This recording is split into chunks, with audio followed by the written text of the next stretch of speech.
Thank you for joining us on our journey here to preserve the history of mixed martial arts. When I wanted to take on this project, I needed help. I brought in one of my favorite matchmakers, Miguel Hironake, and the MMA detective, Mike Davis. So to do this, we've been able to preserve history. Welcome and enjoy. Okay, welcome back. Love it. We got a repeat customer here. Somebody's coming back for some reason and talk to us again. Mike didn't scare him off the first time. We're going to go over, we went over the first before he made it big time. Now we're going to go once he made it big time. I'm happy we got a fellow Hoosier over here, Jon Fitch. Jon, how the hell you been, brother? Not too bad. Missing Indiana right now. Yeah, it's starting to feel nice here, actually. Liking it. Yeah. Good weather again. Yeah. Spent last week in Florida. It was nice. What part of Florida was you in? Tampa area. Love it there. Yeah. Sister lives down there. And Mike's brother lives down there, man. You guys should go down something. Next time we have a bare knuckle fight down there, you guys should all come and we'll have fun. Well, I'd like to relocate out of California. Yeah. It's they're a nuts paradise out there, man. I don't get it. California's a paradise. What's that? California is a democratic paradise. What's the problem? Everything's free. Everybody just you take what you want. You don't have to work. Get your crack pipes for free. Drug needles. Yeah. I love it. Yeah, man. I mean, my daughter lives out there right now, and I went out for Thanksgiving to visit in LA, and I was like, man, this place is like really cool in some ways, but I wouldn't want to. It's fun to visit. I wouldn't. I'd go nuts. I think I'd probably. Yeah, I don't want to say, but yeah, it'd be bad. I was gonna make a. Never mind. Never gonna say it. So, Jon, too soon. Chris, the comments that you're limiting yourself on. Jon has a podcast that's called Jon Fitch Knows Nothing, and he makes those comments like he is free to say them. There's absolutely no way he's on YouTube. Well, I'm on YouTube. I get demonetized a lot, but I'm on Rockfin also, and you can catch the uncensored, unadulterated. Is it really called Jon Fitch Knows Nothing? Is like that's the name of this video. Yeah, I can never get blamed for anything. I can never get blamed for anything I say then because it's in the title. It's in the title. I know nothing. Like you can't take me seriously. Yeah, so. I'm not. This isn't research. I'm just saying what I think. You know, you can't get mad at me. I have the First Amendment rights, bitch. Yeah. Yep. Is it me, or am I the only one that made the Game of Thrones association? No, dude, he looks like a friggin' Viking. And in Game of Thrones, there was a famous Jon Snow, you know nothing, Jon Snow line. I see. You're okay. That's a Jon Snow guy. You didn't even realize that? Okay. I haven't watched the show. He knows nothing. Listen, may you just grab like 1 or 2% of the money they've made. That's all I can wish for you. Half of 1%. It's legitimately it's a pretty entertaining podcast, especially like with the fight recaps. Jon tends to give you like a different insight. Like it's from a fighter's perspective that's currently in the UFC. Like his perspective of what takes place after events. Man, I enjoy it. I enjoy it actually. Yeah, I'm not into the drama stuff that sells the fights usually.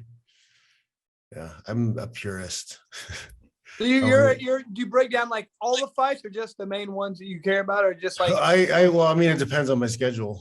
I don't know. I don't get to see every fight because sometimes I have the kids or whatever. We have something going on, so or the fights are early, and then it doesn't match up with my schedule. But I do my best to watch whatever fights I can find on the weekends. This year, at least, I've been doing that a little bit more and doing some more shows based on that, getting good feedback from people. Cool. Let me ask you before Mike takes over here. So, who deserves the next 155-pound title shot, and who's going to get it? Woo. Well, I think the problem is, Miguel, you said deserves. I don't think that has much to do with it. Right. Well, here, I mean, there's a lot of that's the thing is, I no longer look at the fight game in the perspective of how does this play out as a sport. it's entertainment more than it. You know what I mean? 100% entertainment. Like guys got to win the fights. Yeah. But at the end of the day, like how the title shots happen, how the rankings happen, who gets more push, like that's all production. You know what's weird too? This has been a thing in boxing forever, but nobody really understood or knew it. You know what I mean? I think it's more visible now. I mean, there is rankings and world title, but I mean that stuff's manipulated. Boxing always has been. But if there's a big money fight, they're going to make it no matter what. They're going to find ways to make that happen, and it's taken its time, but it's filtered its way over to the MMA, I believe. I think the UFC's monopolization of the sport is what's driven it to this point. You have less options for not just fighters to fight freely, you know, through cross promotion, but you have a harder time of having new blood in the water as far as promoters, because the promoters can't enter the market without named guys to promote, and without cross promotion that can't happen. So you have very limiting factors going on. Yeah, I mean, I have a question. You know, you talk about that, and how does someone like, well, you might have already brought this up, and if so, I can't remember. I apologize, but how does someone like the NFL get by with that? Because there's no competition. How do they get by with that in the UFC? Is it? I mean, I know they're totally different models and whatnot, but I mean, well, because the NFL has a sanctioning body. And they also have a union. They have a sanctioning body, and they have an athletic association. So if all the MMA promoters got together and picked a sanctioning body to represent the number one belt, and then the promoters operated as the teams do in the NFL, that would be acceptable, because there would be free agency. Guys would be able to jump from promoter to promoter and still fight for the same title. They would always keep their rank regardless of what promotion they fought for. There'd be independent rankings, and no promoter would control the title. Which is what happened in boxing around turn of the century, I believe. Yeah. The problem is with the boxing rankings is that you've always been able to go and buy a spot for yourself, for your, like, you know, depending on who it is. At the end of the day, the Ring magazine is owned by Oscar De La Hoya now. So, gee, is Canelo number one or what? You know, I know he's no longer managing him, but that whole period they were together. Is it unusual that he was the number one pound for pound guy in Ring magazine? Conflict of interest? No. So, yeah. Massive conflict of interest. And I think that's, you know, transparency and trying to rid as much conflict of interest as possible is what I think we all need to look to do. But like, I don't want to catch you like if you really didn't watch it like enough to comment or whatever, but you're a purist. Who deserves that shot? Because it's going to be McGregor that gets it based on everything that we're talking about. That's insane. It's going to be McGregor against Oliveira. He's 185 pounds. That's still the biggest fight that they're going to be able to come up with. And, you know, he's going to have to get off the juice. And no, I mean, you're not exactly wrong. I mean, that's, to them, the number one fight is the one that sells the most. Yeah. Not who are the two best fighters. Like, so yeah, I don't put it past that, but I don't know if McGregor's ankle is going to be healed enough to make a comeback. You know, really, who knows how that's even progressing. So John, my question is, what do you think about that? As far as, I know you're a purist and you think the best two guys to be fighting, but do you understand the thought of, like, at the end of the day, this is an entertainment business. It's an athletic. I mean, it's a weird combination. It's I don't think fighting. I don't think having a structure meritocracy around progression towards a title would be unentertaining at all. I think people are smart enough to enjoy those fights, and you to think that everybody's going to fight safe because now there's a clear progression to the top, I think is silly, because your money and your opportunities still rely a lot on entertainment value. That's not going to change anything. So it'd be fine. And having some structure to, how a lot of the ranked fights go doesn't mean you still don't have your opportunities for circus fights. Guys jumping weight classes, or guys just having issues with each other. That's still things that can be pushed and fought. And like, if a guy who's ranked 4th wants to fight somebody who's ranked 14th because he doesn't like him and everybody wants to see it, like, then nobody's gonna complain about that. John, I'm sorry. I was just gonna say, wouldn't it also be a little more palatable if the company wasn't sitting on 80% of the income? Like the NFL. Yeah, if the company the number one company was paying, 50% of the profits to the athletes, that would make a huge difference.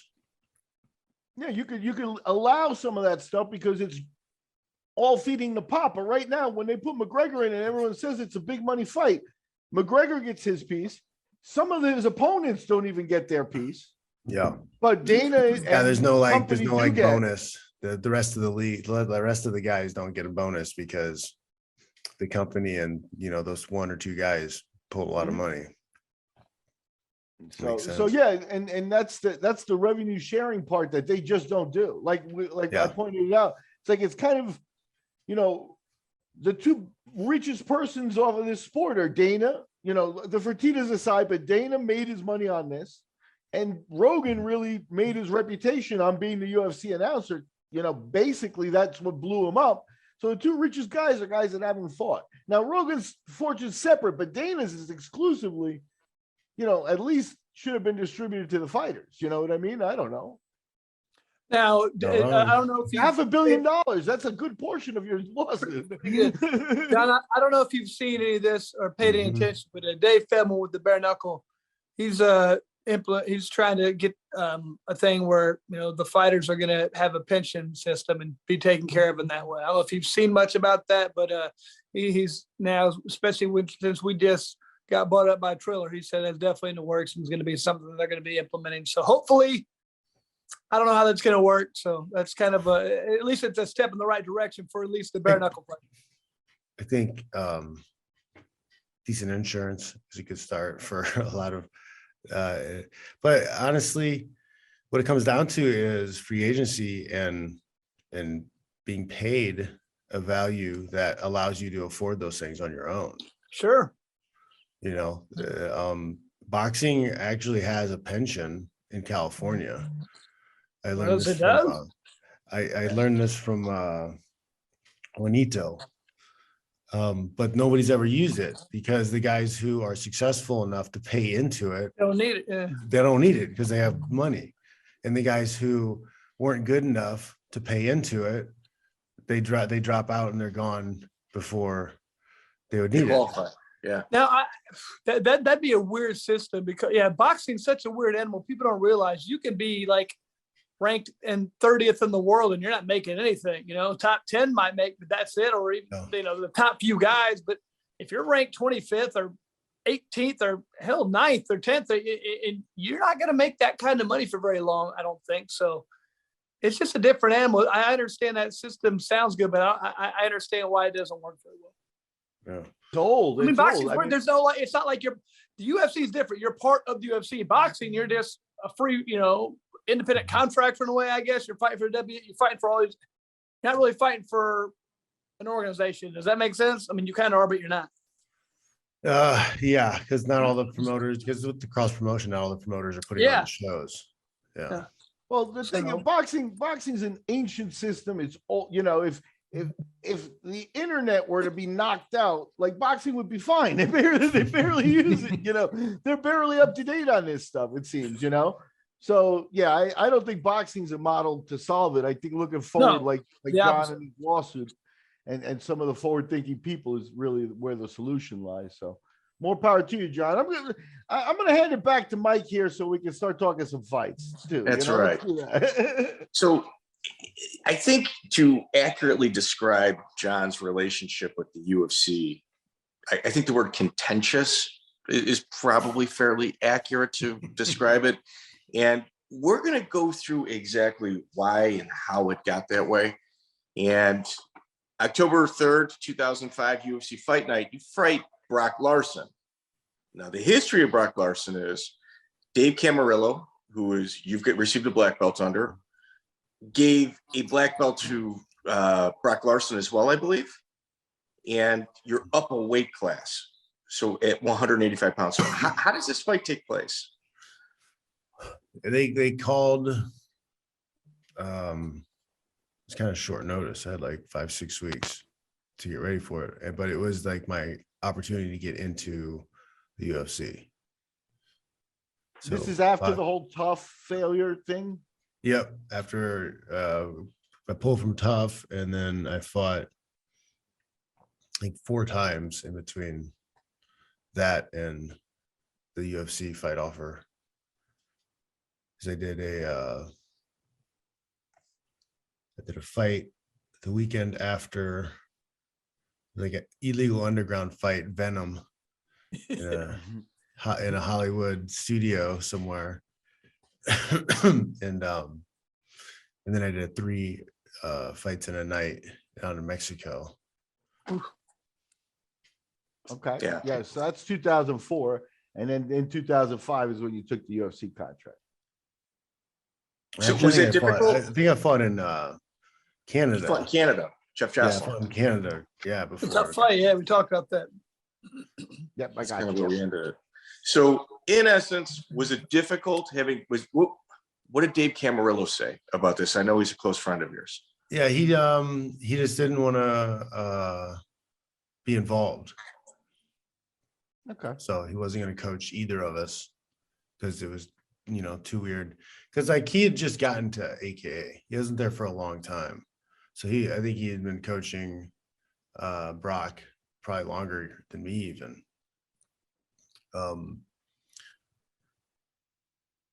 So I just trained like normal and went to jiu-jitsu class like normal. He wasn't training me for the fight, but I could still go to jiu-jitsu class. And yeah, it was like whatever. I didn't worry much about it because I think we were more focused on striking for that fight because we knew we could out wrestle him. So let me ask you, did you know Lawler? Did you just share a coach with him, or did you know him? Had you rolled with him? Was he a training partner? No, he came, I think, after the fight. I can't remember. There might have been a time he came once before. Okay. But I can't. But this wasn't like a they were making you fight your friend kind of thing. That's kind of where I was asking. No, didn't really know him at all. Oh, okay. No, didn't really know him. Dave just didn't want to get involved because it was, he didn't want to pick a side. That's understandable. Yeah. But you got to respect that. Yeah. It's a hard fight too. Larson's 12-0. John, you're 13-2. Like I guess in the UFC, there's no easy fights. I mean, that's the bottom line. There isn't at all. And I had to go up a weight to take the fight to get in. It was a 1 fight contract. What'd you make? 3-3. Oh man, he got paid more than I did starting. Oh man, that's brutal. I was a 2-2 guy. 2-2. Yeah. Chris, how many 2-2s did they get you to? They got you for more than 1, I bet. Yeah, because I fought Robbie Lawler, on the main card. Got 2-2, lost a close decision, so I end up with 2. But then they take away your fees for your license, so I bet $1,800. And the next time he called me back, he's like, "Okay, we got a fight for you, Tiki, on the right before Chuck Liddell is gonna fight Tito." I was like, "All right, I'm in." I was like, "What's it gonna pay?" It's like 2-2. I'm like, "Nah, I just fought for 2-2, man. I'm not.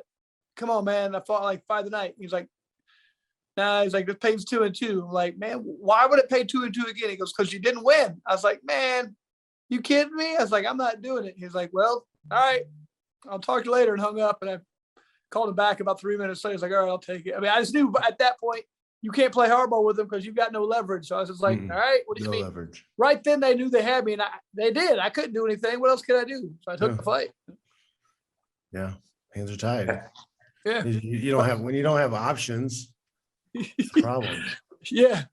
You know, if you had other promoters to talk to after you have, you know, a big fight of the night performance. Yeah. You know, maybe you get a better deal. Well, really, that was even before the fight of the night, so I didn't get a nickel for putting on the fight. He just said, "Good job. Hey, we like that. Good job." They actually had to go out and fight Pete Spratt and beat him before they let me back in too. So that was when they only put on about 5 fights a year. So I get it.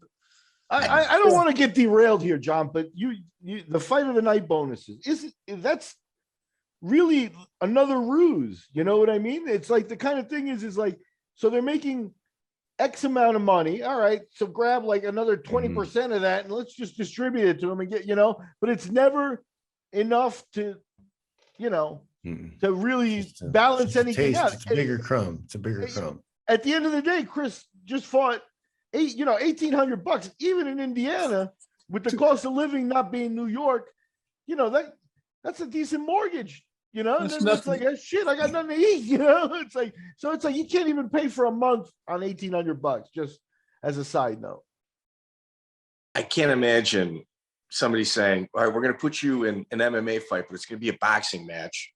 You're going to have 4-ounce gloves. You're going to fight Robbie Lawler, and we're going to give you $1,800." Like, Chris, I don't know what you were thinking, but that. Hey. Back then, I was hungry. You're young and you want to fight, and you got no other options. I was just happy to be fighting for the UFC at that point on paper. You know, all my friends can watch. You know, I was still young and immature.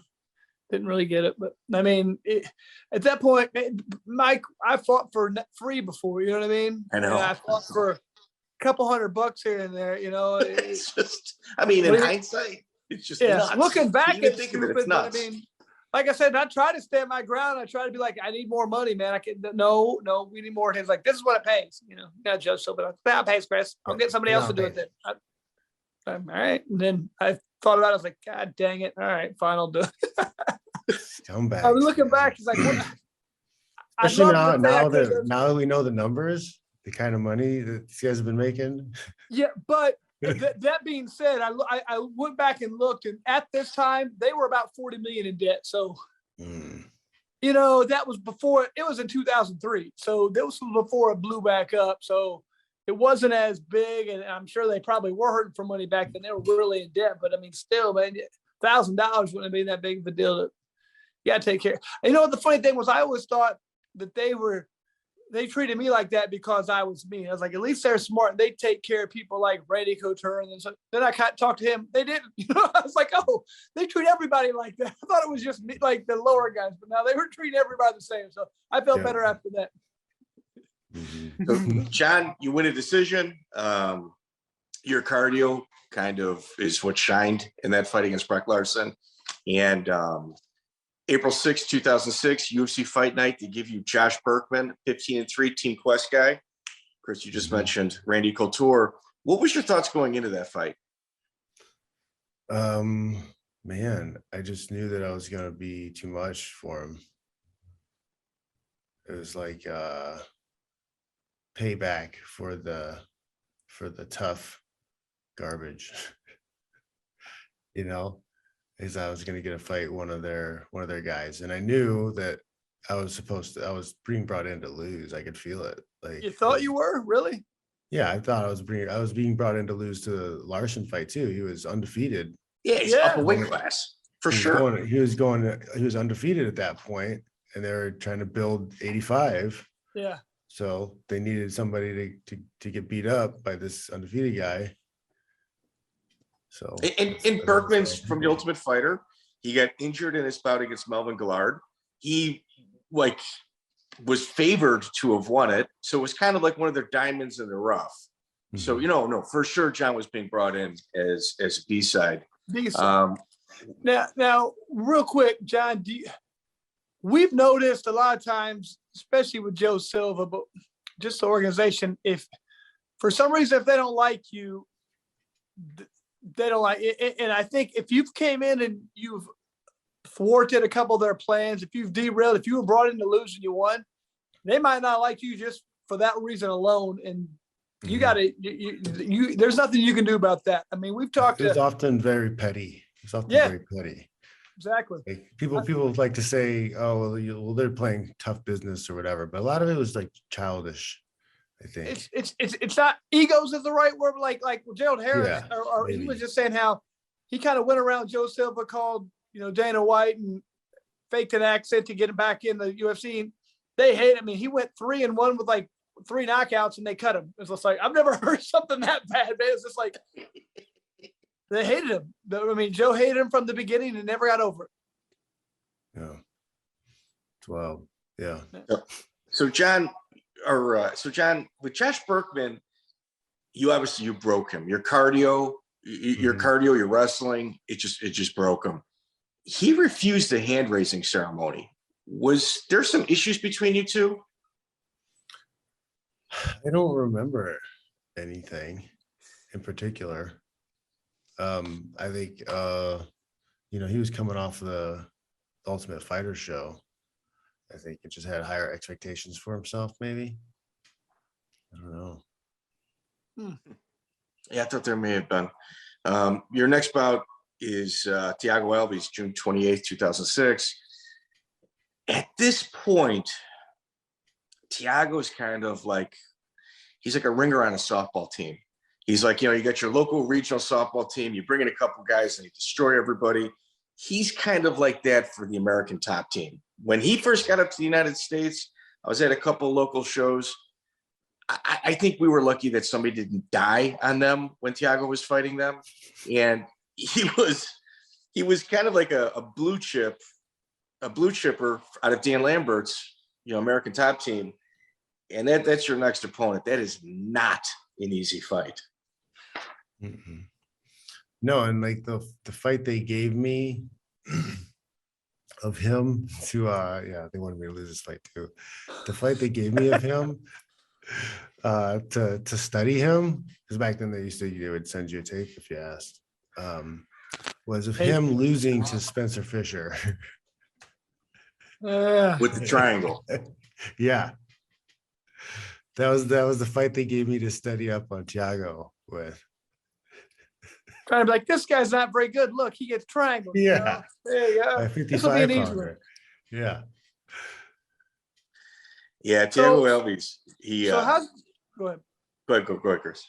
So with these, how's your relationship with the UFC? I mean, with Joe Silva and all that. I mean, do you feel like things are all right, or? I don't have a relationship with UFC at all. Okay, so they're not warm and fuzzy with you. Are they just indifferent? At this time. Yeah. At that time okay. Yeah, no, that's what I mean. Time caps, not right now. Yeah. No, I knew right now. Yes.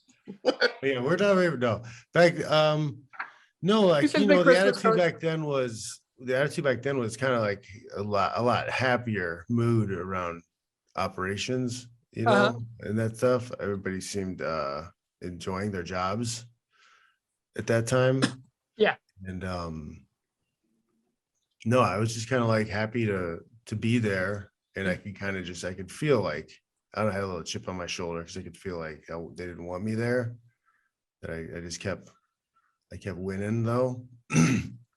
And I had the feeling that they didn't want me to win this Thiago fight either. Oh no, they definitely didn't. I mean, and if you look at like these were all one fight contracts. Sure. Oh, so they're setting you up like that. They're like, they just need one loss out of you. Yeah. They cut him. So Thiago, there's no intention of like, we're gonna lock this guy in. So I had to win 3 separate fights before they offered a contract. So with Thiago, you win with an up kick in the second round. You had very little difficulty with him, and soon after that, I mean, Thiago Alves, he goes on a 7-fight run. Pardon me? Yeah. You know how to wrestle yet. He goes on a 7-fight run and loses to GSP right after this. Like Thiago Alves is like beats Matt Hughes, Karo, Chris, you two had fought, and winds up with GSP. Like it's probably where he peaked athletically, I think, in the UFC was right around this time.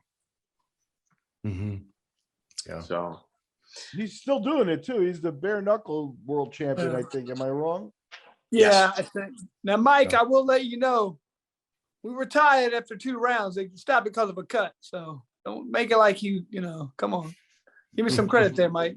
I'm trying to get on the Jon Fitch Knows Nothing podcast first. This is my tryout. You better throw these little facts in there, shit. John might know nothing, but Mike knows everything. That's what I'd be trying to put in. Right. So UFC 64, it's an interesting prospect because it's Kuniyoshi Hironake. Mm-hmm. He's 10-2 in jiu-jitsu. He wrecked Jean-Jacques Machado, and he's got a win over Nick Diaz in Shudo. He's not really well known here, and that's Fitch's next opponent. He's 10-2, and both of your strengths, or both of you guys have mentioned that your biggest asset was your strength. How did you approach that fight from the training camp? I knew he was fairly slick on the ground, but I knew I was going to wreck him. I was going to take him down and wreck him. I knew that I was going to do. I worked with Dave a lot in that. I just knew he wasn't going to be big enough to stop me. A lot of thing with the Japanese, tough, I feel like the Japanese guys don't really cut as much weight or don't do a good job of that. So usually they're physically not as strong. The wrestling's not as good. Yep. Now, do you feel like, you don't really get submitted, you know what I mean? So is it just you feel like you go with such high level guys, you train so hard that kind of, really looking at it from your point of view, he doesn't have much of a chance against you, really. Mm-hmm. Yeah, I especially like with the chokes and whatever, and I'm good at using the fence to help prevent, them finishing a lot of stuff. I do what I call like baiting. So I'll let them hit a triangle in certain positions near the fence because they can't finish. There's no way they can pull themselves through the fence to finish. But I'll let them through their legs because now they're gassing their legs out. And plus you get side mount afterwards. I'll go a little knee on belly and posture my way out and maybe throw a hammer fist or whatever. And then usually the gasses the legs. They don't have a lot left after that. Even leaving your head out a little bit for them to try to grab that guillotine. Because you're already in a good position. They're not going to finish. There's no way they can finish. You can press them in the fence in a good way to keep the pressure off. And, you let them squeeze. After a while, the arms start filling up with lactic acid and getting heavy. Did you break your own nose in that fight? Takedown in the third? I think I did, yeah. I think I got a bloody nose from my nose hitting his hip bone or something. I thought it was like the ground or something. I know it was like a weird takedown and you're bloody. You haven't been touched. So I'm like, man, I think he broke his own nose. Yeah. There was a big size difference between you, Chris. You kind of keyed on it. The Japanese aren't really known for cutting weight. He was 50. He should have fought 55. He did. Did you know he had fought Ryan Schultz? Schultz is a lot smaller than you. You know what I mean? It's like, so you would have known. I don't know. Yeah, I give you the size advantage big time on that. Yeah, he probably walked around at like 175 or something. Yeah. Yeah. Where did you get to? You hit the weight. You make 170. You go off. You eat. Come fight time. What were you normally weighing? 182 to 186 probably. Okay. That's healthy. That's right there. Yeah. That's a healthy cut. Luigi Fioravante was your UFC 68 opponent, another American top team guy. Did you feel like that they were kind of keying on you? I felt like this one was more of a let's see what he can do thing rather than them wanting me to lose. Do you think he was greased up for the fight? All greased up. they're all greased up. You mean like everybody you're fighting is kind of got grease on them? Yeah, I couldn't put the finger at any of them. I do that. I don't know if it's a mixture of cutting weight and the albuline a lot of guys use, or this guys know to lotion up the weeks before the fights. I know they talked about, people the day before getting, in a hot shower, getting up and then putting baby oil all over you afterwards, just so it soaks into your skin. And then when you start sweating, it comes out and makes it to where very hard to hold on to. But too much effort, I'm out. I'm not doing that stuff. Well, Mike, you rub baby oil all over yourself anyway, so yeah. That's for something totally different, Miguel. When we're talking a different podcast. So John, in your corner between rounds 1 and 2, your corners were talking to you, and I kind of caught it about getting a takedown. You're like, he's too greased. Like it was one of your complaints during that bout. Yeah, he might have been. Had a hard time digging underhooks. I remember with him. I ended up using like an inside trip just because he was. It was hard to hold on to. Maybe that was one of our problems. Maybe he was a little slippery. Maybe he rubbed deodorant all over.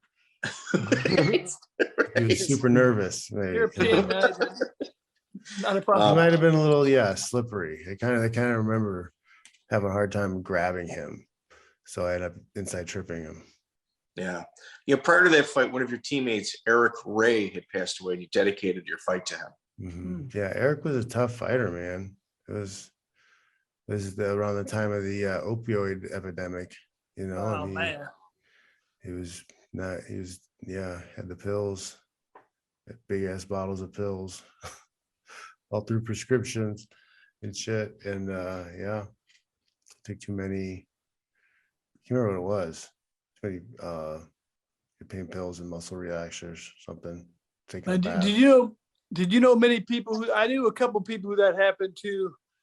It's messed up, man, because as a fighter you have injuries, and so when they get prescribed stuff, next thing I know, I remember people I went to Japan with, and then you see them later, it's like, man, they go down that bad road, and heroin, everything. It's like unreal, man.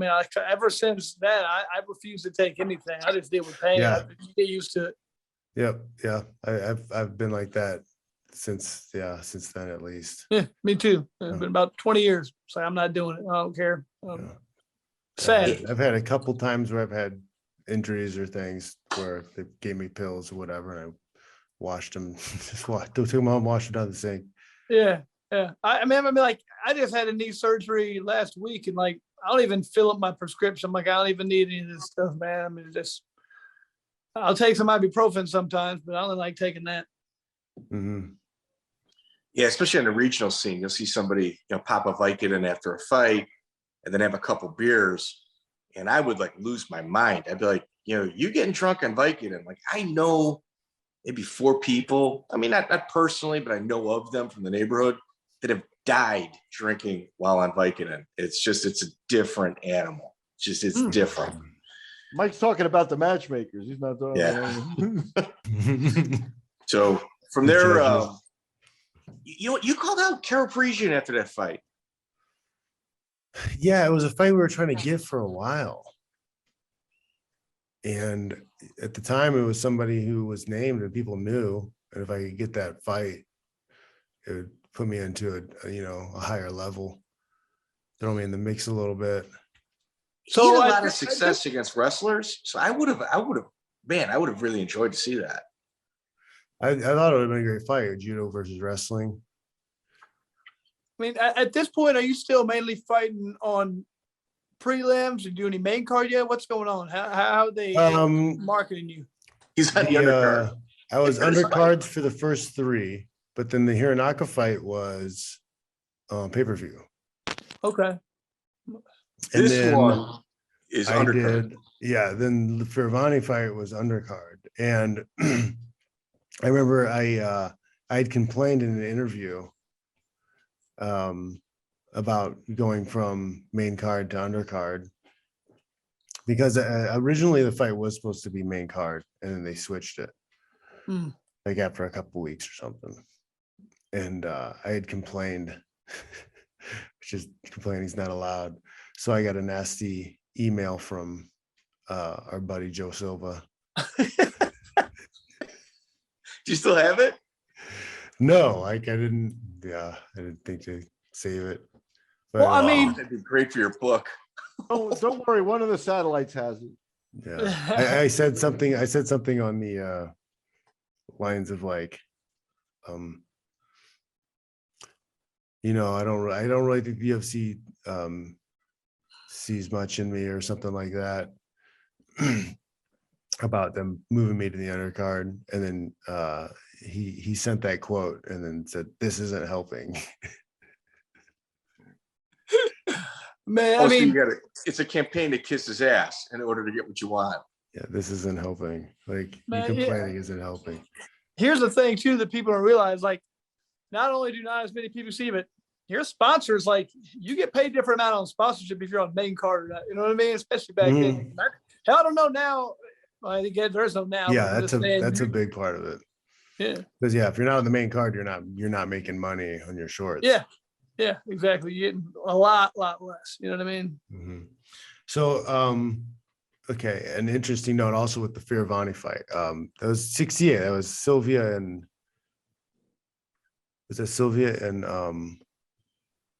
who's head of that card? Randy Couture? Couture, Sylvia? Is that in Ohio?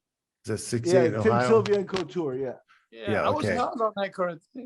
So that night, after my fight, I went up into the box, right? And I was up there with Crazy Bob, their sponsors, and I started noticing all the Brazilian fighters would have their Brazilian flags behind them while they're being announced. And I told Crazy Bob, I was like, "Hey, Bob, what if we bring our own banner and put our sponsors on it, and then have them pay for our sponsors?" He's like, "That's a really good idea." So the next fight we had, an AKA guy, was Mike Swick. And he was the first guy to have a paid banner behind us. That was you who did that? That was my idea. No way. Man, that's awesome, dude. I had no idea. Yeah, I got a lot of guys paid. Yeah. Hey, so thank you. You're still getting people paid, man. Shit. Yeah. Wow. So yeah, it's fun little history there. I did not know that. Bob's eyes lit up. He's like, "Oh," he's like, "You're right." Man, you should get like a few bucks off everybody's. Just $1. Just $1. Come on, Mike, $100. So, how, like, after you obviously complained, and they even mentioning it during the broadcast, Jon Fitch not real happy that he's on the undercard. Did you even give a shit when you would see Joe Silva after that? Like, I was always skeptical of these people. I was never really, I had a fake smile on if I was ever around them. Like, you know, I don't know. There's little snakes in the grass. I didn't trust these people. I think that's that Midwest in you. I think that's what that is. But did you feel that from the no, because it's like, I've watched pro sports. I've taken part in amateur sports at high levels. I see how you know the suits treat the coaches and athletes and the people that they work with and make money because they work with them. And it just, there was so many incongruencies with the UFC and the way they did business and how they treated people and how they treated their most valuable assets, the fighters. So I don't know. It's just something was off. It was obvious to me. That's interesting. Yeah, it's just two people that never got along. You know what I mean? It's just Well, there's a large portion, you know, in retrospect, you know, a large portion of people are going to think, hey, you know, Fitch was right. You know, I mean, that's the bottom line. Now, in retrospect, kind of you're out on the edge in 2006 when they're starting to throw little bonuses around and stuff. Now, in perspective, but at the time, people are like, I was making 10 and 10, and they gave me 40 more.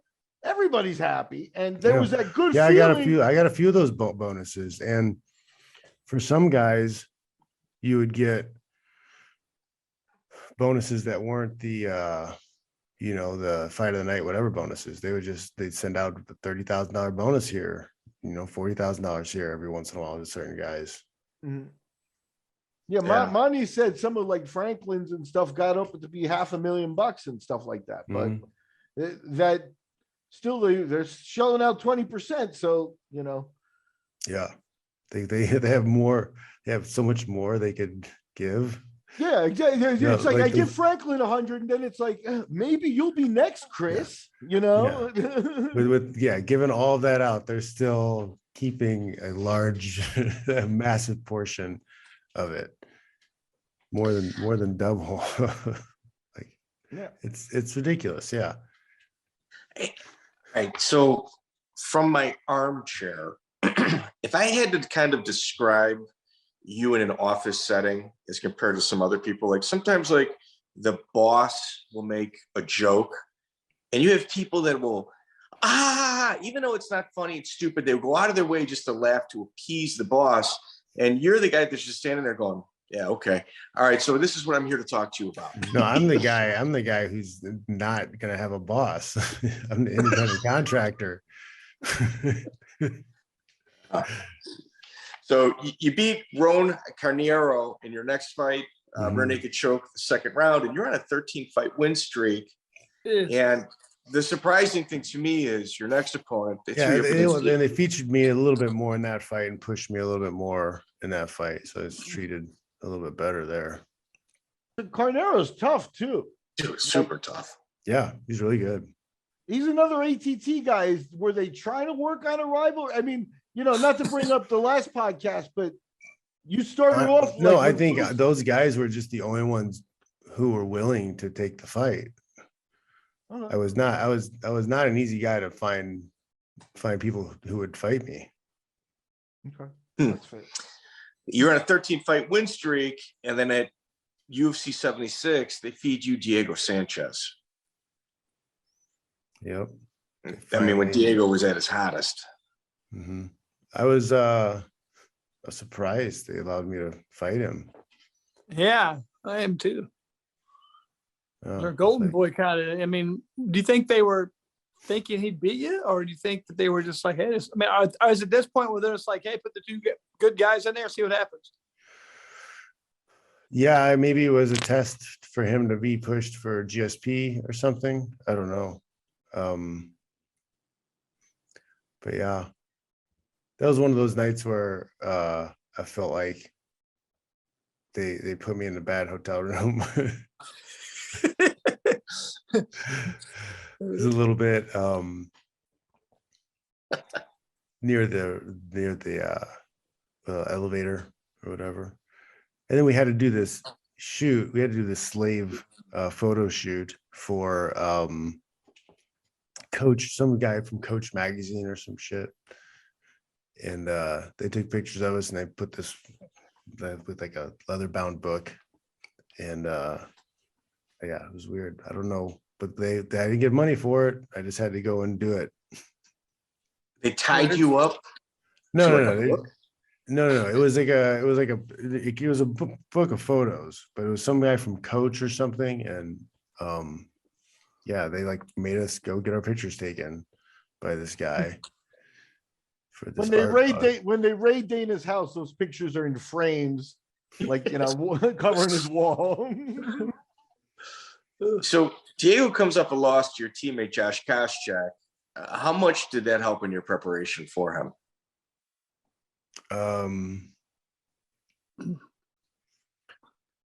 Well, Diego's southpaw, so I wasn't able to use Koscheck for sparring as much. He just say, I think what you mean, Mike, is that Koscheck had already beat Diego. He already beat him. Did you use that same recipe, take him down, hold him down, or was that kind of a thought process? Is mimic what Josh did? I mean, it was something we all knew already. That was probably the way to, deal with Diego, take him down and nullify his ground and speed him up. But having Koscheck in the gym and working with him on that stuff, it's kind of like seeing it twice. Yeah. I mean, it's not a real good matchup for him. I mean, he's dominant when he can get the takedown and get on top and go to work and be active and ground and pound. But if he's not going to get the takedown, it's going to be a tough night for him, Yeah. Or if it's somebody who's going to agree just to throw bombs. Yeah. Yeah. He's got a pretty good shit. Yeah. Did you feel that was a split decision, or did you feel you had it? Was it close? I thought I dominated the fight. I think what's difficult being in Diego's position is he left right around this time. He left Jackson's and he was training with the Ribeiro brothers. So it's a hard fight to take with the new camp. That's for sure. March 1st, 2008, UFC 82, Chris Wilson, a top prospect out of Team Quest. He's 15-4, and he's one of those guys that's impossible to take down as well. Tall guys, they're always a nightmare. I thought the ceiling would have been higher for him as well. Like, he was an absolute. This is really good. Like, I feel like he's one of the guys who, I don't know, underperformed in the UFC compared to his skill level. But that was like I don't know if he was the original fight that was booked. I didn't see anything. I can't remember, but I feel like I had less time to prepare for him.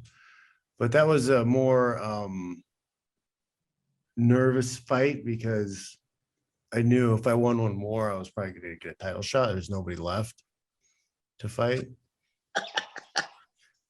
Right. So I just had to make sure that I didn't get caught. Just had to make sure, I stayed on plan and beat the guy. So it was more of a reserved fight. He had you at the end of the first round in it looked like a tight triangle. Was that just a Bates technique on your end? Yeah. If you have them pinned in the fence a certain way, like they can't finish. Yeah, I think that, if you had lost a round, if the judges were looking for an excuse to give a round to him, that triangle may have done it. But I mean, after that, you went through him. The interesting thing about him is he speaks several different languages. He spent 3 years in Brazil. Lived in Brazil for a little while. Yeah. I think he's still he's a part of our steering committee on the MMAFA. Is he? Oh, good move. Very intelligent guy. So he helps, and he's written some things for us in the past. But I think he's actually moving up back from Brazil in the next months coming up, I think. Yeah, I was looking him up the other day. He's teaching English as a foreign language, and he does it on YouTube for free. He's that passionate about it, and he's got a lot of followers, man. He's doing awesome work. So 15 fight win streak. You had mentioned the title shot. How does it get presented to you that your next bout was against George St Pierre? Man.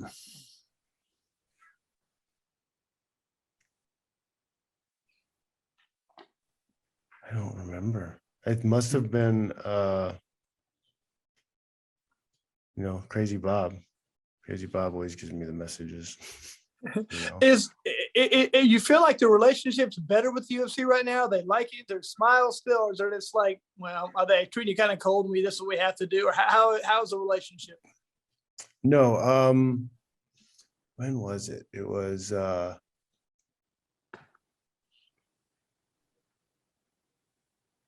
like sometime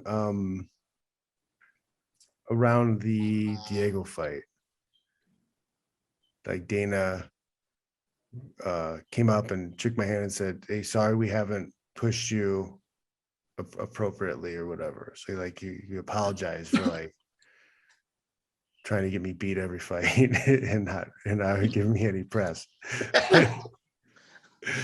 But this has been like but you know, now we'll give you some more attention or whatever. And then you know, that Diego fight was the first time I had a one of the fight whatever highlight things or the fight. They come into your place and check. Yeah, they film. They yeah. do the 15 minutes of fame basically. Yeah. So like that stuff is mesmerizing to people. I don't know if Chris can attest to this at all, but like the difference in the crowd, like before you've had one of those done, and the difference of people like after one of those is done. Like it really goes to show you that you're exposed to. It really goes to show you how easy it is to control people with the media. You know, really to me, like it's kind of scary. Whatever they say on that TV is real, and these people just, you know, they believe everything they're told. I mean, yeah, very, very, very true, man. It's shocking. Like that's what I always thought of. Is like, I get how you can control people just like that. You know, whatever the TV says is gospel, man. It's nuts. Yeah, it's wild. It's really wild. But you can see it, and you know, it was a major change in everything at that point, and then the momentum carried into the GSP thing, because you know I had won 8 fights in a row in UFC, and that nobody's won 8 fights in a row in the UFC from starting since Royce Gracie did. It's Royce, yeah. Ooh. So we pushed that, and you know, that stood until Anderson Silva smashed it. Unreal. Anderson, you prick. But yeah, that was a cool selling point, and people got behind it, and there was definitely a change in attitudes getting closer to GSP fight. It almost sounds like they almost like begrudging, like, we have to deal with this now. We just have to bite the bullet, and yeah, you know what I mean? It's like we have to. He keeps winning. Mm-hmm. Yeah, an 8-fight winning streak, especially back then, without so many shows and et cetera. Yeah, you left them no choice. It's not like you know. Mm-hmm. It's like you can't ignore that. Yeah, it was kept winning, and they kept getting paid, and the guys, and you know, by that time I was making more money than the guys who were on the reality show. Yeah. because they had to sign like 9-fight deals. Oh, yeah, right. It's a lifetime in MMA. Yeah, so there's especially in the UFC. 9-fight deal. I'm on my 9th fight, fighting for a title. Yeah, and I didn't have the restrictions. So with George St Pierre, it's August 9th, 2008. It's UFC A7 in Minneapolis, and Brock Lesnar, Heath Herring are the main event. This is like a monster card. Oh, I'm sorry. You're the main event. He's co-main. I apologize. It's a huge card. You haven't lost in 5 years. In the St. Pierre fight at the end of the first round, you seemed like you were winded. Was that an adrenaline dump? Man, I was trying to clear my head at that point. I got dropped with that. I threw a bad kick, got dropped, and I ate some big elbows in that round. do you feel like that? Like you're talking about the magnitude of the fight might have got you, or not really, man? I mean, because I don't see how it doesn't. You know? No, I was just trying to figure out a way to make it back from that first round, because I knew it was a bad round. Yeah. You know, I was laser focused on what I wanted to have done. You know, we had mentioned that Diego had left, you know, for the Ribeiro brothers, Jackson's MMA. they say a large reason for that was because George St Pierre came in and started training there. And Diego's like, well, wait a minute, I'm trying to fight this guy and you've got him training here, which is why I left. And, you know, Greg Jackson is in his corner. And I don't know. I mean, it's so interesting how it lays out. Meanwhile, he spends a month in Brazil training with Jane Jock.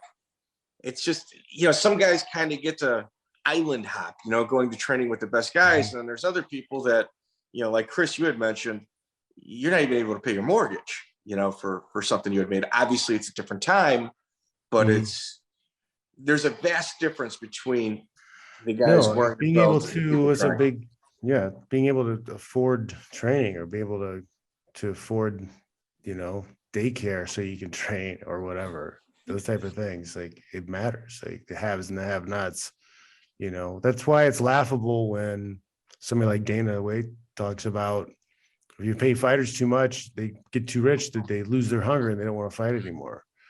Like, no, they have more resources to train better and they can fight better because their bodies are better, their lives are in better shape. Like, it's silly. The idea that success makes people stop wanting to be successful. Yeah, I think billionaires, you know, I made it, I'm out. Yeah. Yeah. You know, now I've wondered about that a little bit, but that's with, like, when you're talking like Conor McGregor, I'm like, nah, the guy's got about, you know, $500 million. Is the motivation there to do all this stuff? Maybe when you get in that situation, but that's one guy out of the whole. I never got there. I'm just letting you know that, man. So maybe when you get to that level, I don't know, but I'd like to try and understand that problem. I've never had it.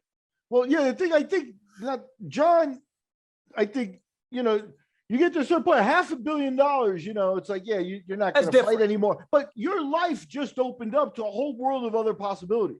You know, you could open gyms if you want to stay in the fight game or be a mentor, a sponsor and stuff like that. It's like your whole different world. You're not shut off from anything. It's like an opportunity. And, you know, those opportunities aren't given to people. McGregor's the only one. And he one person out of the whole world. You know what I mean? And with his whiskey move, he did a lot of that himself. On, you know, grinding it out because, you know, that money's not from the UFC. So after this fight, BJ Penn gets in the ring, challenges GSP. You're actually on the next undercard. What? Against Akihiro Gono. Wow, man. Mike, that's not funny. That's messed up. He's on the undercard against Akihiro Gono. I'm sorry. I know, John. It's so bullshit. Like, it's we're on your side completely, brother. It's nasty. That's what it is. That's messed up. That was after the GSP fight. It was August, so around December. They were trying to get everybody to sign the merchandising and video game agreements. Yeah. And nobody was signing them because they were terrible, absolutely terrible. And they needed to make something happen to scare everybody. So when me and Koscheck refused to sign the video game likeness agreement, I got released, and then so did another AK fighter named Christian Wellish. And you know, they said, "Oh, if you guys don't want to be team players, we don't need you here." And they, you know, like, I woke up to news about it. They went to the press first before they contacted me. Let the press know what happened. So there were stories up before I even woke up and knew what was going on. Like, my mom's texting me, asking me about it. But that was, they said, "Oh, if you're not team players, we don't need you. You're gone." And I said, "Okay, fine."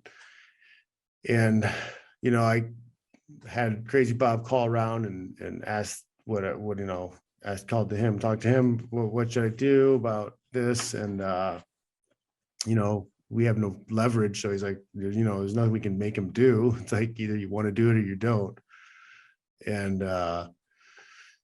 you know, Strike Force was in San Jose, so I was going to be comfortable with just going to Strike Force. And then they started. So you were going to hold your ground. it would have been okay. You know, Shields, Diaz, they had plenty of welterweights and other fights. Like, it would have been fine. Local sponsors, because it was here in the Bay. So, like, you know, I would have been all right. But then when the UFC saw that I wasn't going to come back, like, they didn't expect that. So they started threatening the rest of AKA and all of Zinc Entertainment's. Yeah, they said, if you don't come back, we're going to cut everybody from AKA as soon as they lose. We'll never sign anybody from AKA ever again. Anybody who's represented by Zinc Entertainment is going to get cut, and we'll never sign anybody from Zinc Entertainment ever again.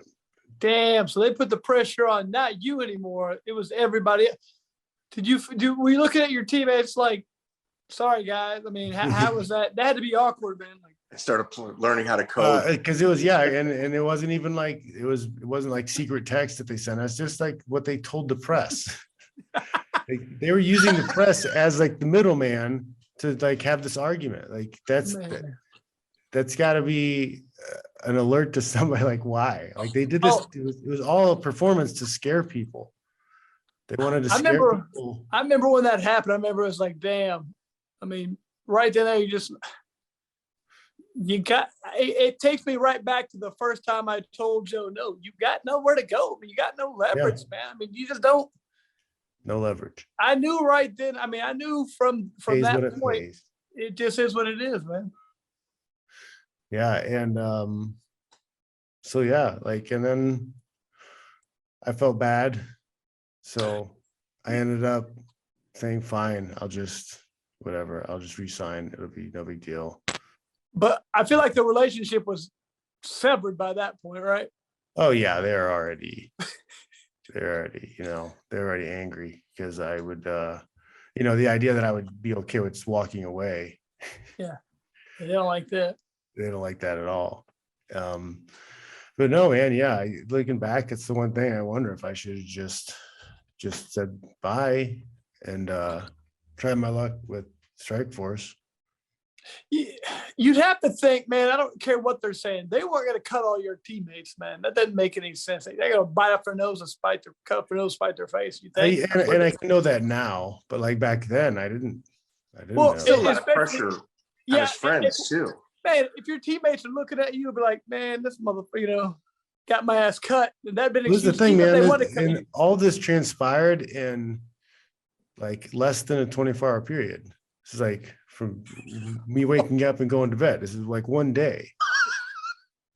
Right? This isn't like, oh, this went on for weeks. No, this is a day. This is like maybe 10 hours.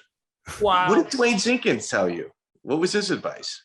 No, they told us the same thing. It's like, we have no leverage. It's like, they're not going to change the deal. If we change the deal for him, we'll have to change the deal for everybody. Well, here's the deal. Don't put me in your video game. That's it. Do whatever it is you got to do. Just no, they needed it. They needed our likenesses and images because they needed to own them so that they could sell them together. And how many people were towing the line with you? We have this. No one else has this or has access to this. So like, they're the only possessors of it. So it was you, Koscheck. Was there anybody else as vocal as yourself? Because I mean, you were. No, I mean, this was your hill to die. No, nobody else really. And Koscheck kind of like I started arguing with him basically, and Koscheck kind of like slipped off into the shadows and like just left the room. Because like they never dealt with it. Like he never signed that stuff. He never did? No. Why didn't I think it was because you were vocal about it. That's why. But I think there's like, I think they used his stuff anyways, even though he says he never signed anything. But like he doesn't think there's Maybe who knows? Maybe there's some other stuff you signed that they can loophole around. I don't know. Yeah. Why'd they have you signed to begin with? You know what I mean? Wow. But no, so first they just didn't slide it into your contract. Hey, we got a new one. That's what I mean. Put it on page 98. Well, because they were trying to get something done, and some of us, a lot of us had maybe promotional agreements that were going to last another year or so. but I think they needed something. This was at the end of the year. I think they wanted signed up, or as many signed up at the end of the year, right? Because that went on for a day, and then after that was settled, like everybody started signing the agreements. Yeah, that's what happened. Before the Akira Gono fight, you actually spent a month in Thailand training. You just kind of needed to get away, huh? Yeah, after the GSP fight, I needed to go somewhere else for a while. Mm-hmm. Hey, Chris, guess who he was working out with in Thailand? Let me know. Nate Moore, your buddy. Nate Moore, yeah. Mm-hmm. He knows Nate. They were both Purdue guys. So yep. I went to 3 or 4 of Nate's like independent grind fights. I think in Indianapolis. Yeah. I thought that guy was going to be a title contender at one point. Like he was a very talented guy. He's in my Such Great Heights documentary. He's got a fight in there, and it's one punch knockout. Like super strong, athletic dude. Yeah. Great wrestler. Yeah. So Akira Gono, he's 30, 13-7. That's Japanese 30, 13-7, which means he is an absolute murderer. He has a full-on choreographed drag show on the way to the cage, first ever in UFC history. And his cornerman wearing those outfits, and they had to wear those outfits the whole fight. They put t-shirts over they put t-shirts over the top of them, but they still had on like their shiny dress skirts. No way. And I was like looking over, and I was like, why is the cut man have a skirt on, shiny skirt? It's like, oh, okay. So Gono comes in with a drag show. Very well choreographed, I might add. Wig, sunglasses, everything. Like he did a great job, man. I don't know if he was out there looking for dollars on the way to the ring, but Kid Yamamoto was also in attendance. That was really cool to see him at a UFC. Mm-hmm. Yeah, that was a cool fight between you two. Yeah, there's undercard. And like people don't understand, like the undercard was like the wasteland. It's like no one, your fight got banished. Well, people don't understand nowadays. Undercard meant you didn't get to see the fight. It's not like they were on, Fox, or they are not like they're on ESPN. Oh, because now what's the difference? If they're on undercard or regular, now they're just seen by more people because they're free. Now. That wasn't the case back then. You didn't see them. You know what I mean? Like or they were after the main event. Like if there was a time left. Or if like there was a couple quick knockouts, they'd throw the best one in. But a lot of times it just meant you didn't get seen, man. That's what it meant. It sucked. With 3 hours on the pay-per-view, they're showing 6 fights, and they were adding fights. So they were 10, then 11 fights per show. Now they're around 12 or whatever. All those guys are fighting like at 5 p.m. in an empty building too. That's the other part of it too, because very weird. Like, and as a fan, it's like you can't show up at 5 and be there till midnight, standing around. It's like, it's just too long. It's agonizing. Yeah. It was weird fighting in Vegas. There's nobody there until like the last 3 fights, man. Mm-hmm. Some of these are the best fights on the card too. I fought a UFC 100, and I fought after the main event. Yeah, that's the next fight. Everybody was leaving. Oh no, dude! All right, damn, John. All right, I was trying. All right, he fights on the undercard against Gono. He goes from world title contender to undercard. And then at UFC 100, Chris, your favorite spot on a card is the swing bow. Obviously, we've established that. Never again. I told him I ain't doing this ever again. I don't care what you say. He's on his swing bow at UFC 100, and they put him on after the main event. It's like 3 different pushbacks on time, so I got to get warmed up 3 different times. And mine was like 5, and I afterwards I felt. During the fight, I felt terrible. Did you feel weak? Did you not feel good during the fight because you had to keep warming up and cooling down? I felt bad. I was like, man, I didn't feel like I could ever get in the groove. I went into everything with the mindset of these guys are going to fuck with me as much as possible. Okay. I thought at the time, this is it. It didn't have anything to do with it. I was like, you're not today. You're not going to get me today. How was it fighting with nobody there? Was it weird? Just like where everybody's leaving? Thiago. Thiago, yeah. I mean, it was surreal, but it's just like, yeah, man, my mind was at a really solid place. I was just like, yeah, this is all part of their plan. Yeah, I mean, you mentioned the highs of doing the big promo for the title fight, and then the qualifiers. You did that promo, and it made a difference in how people recognize you and stuff. Yeah. Now back to the prelims, it's like there's no other way to interpret that, but like a little bit of a, it's a backhand. Yeah, it's a backhand. That's exactly the word I was looking for. Yeah, it's a backhand. So Paulo Thiago, he's 11-0, 6 subs, 2 KOs. He's also got a KO submission over teammate Josh Koscheck. Was part of your game. They're back to trying to get you beat. Yeah. Yeah, now it's back to, oh yeah, these guys do not like me. They want me gone. I look at it this way. There's at the UFC level, not the independent grind level. There's 3 styles of matchmaking. Best possible fight, build or showcase a fighter, in order to, put him in a title fight, or there's the scientific approach in order that your entire want is to get somebody beat. John, which of those 3 do you think you fell into? Yeah, let's give him somebody who can hit him from weird angles with power, and he's real long and can submit him from anywhere. Let's try that guy. So, yeah, it's shocking to me. Like, they couldn't have been more obvious about it. And would Joe Silva attempt to call you on the phone at all to have conversations about potential opponents? No, I made everything go through Crazy Bob and Dwayne. And So, people. Can you imagine, like, after the fight? So, like, Dana just looking over at Joe, and Joe be like putting his head down.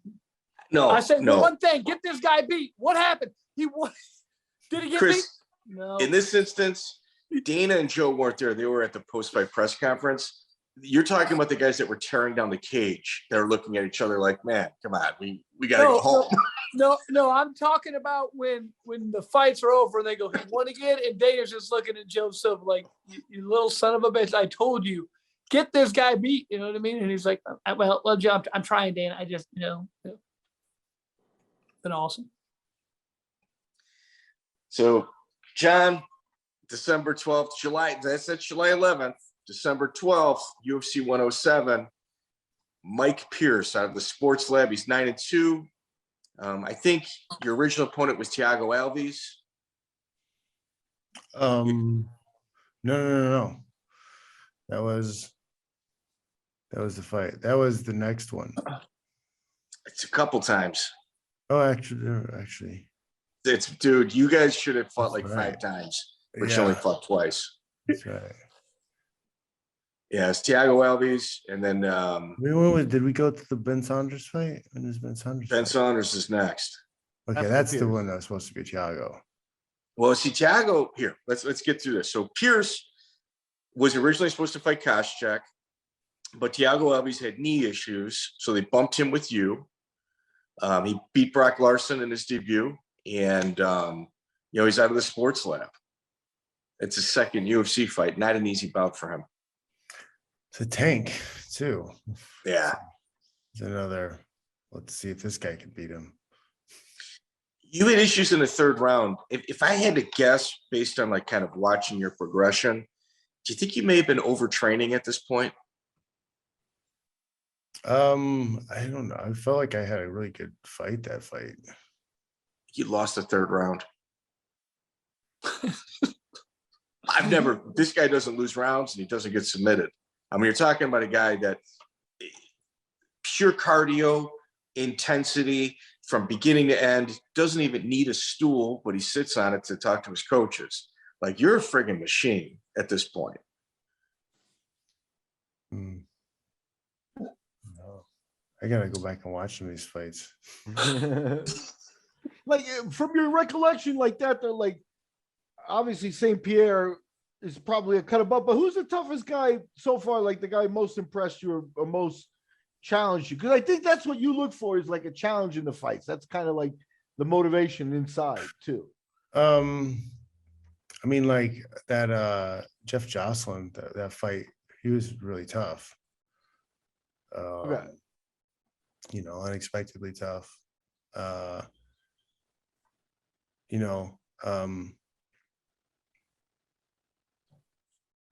Yeah, Mike Pierce was a tank. He was tough, but I feel like I feel like I outlanded him a lot in that fight. That was my You outlanded everybody a lot in your fights. You know, like, I mean, you're top tier, man. You're top shelf. You're top shelf. So you have issues in the third round, and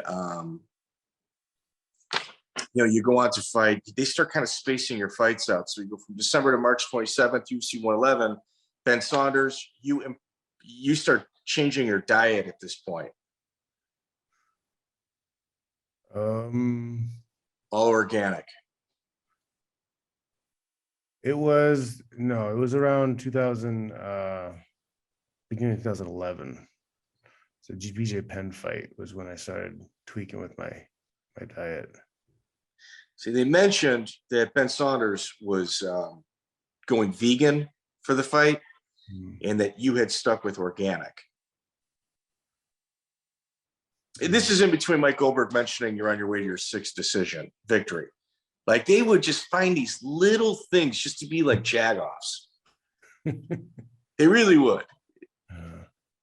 Did you ever hear that from Joe? Hey, you're boring or anything like that? Because, like, was he that bold? No, he said he called me exciting Fitch after the fight in Rio. Erik Silva fight. Okay. It's exciting Fitch. Yeah, we're gonna see more exciting Fitch, huh?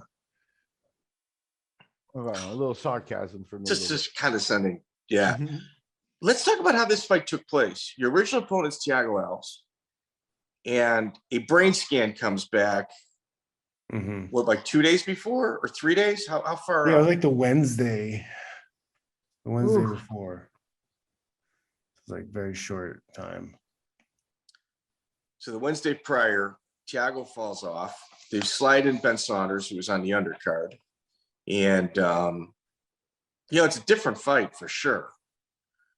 You know, Saunders is incredibly impressive, you know, especially his last few bouts in the UFC. He's as legit as they come. Yeah, I went from a short, stocky, this guy's taller than you. Right-handed fighter to a long, lanky, left-handed fighter. Good knees. Yeah. So I had to make some adjustments the last couple of days. I was cutting weight, but I felt like I fought really well that fight, and I don't feel like UFC should have been upset with me in any way. No, you could have just pulled out altogether. But like, I didn't finish him, so I felt like they were still like being attitudey with me.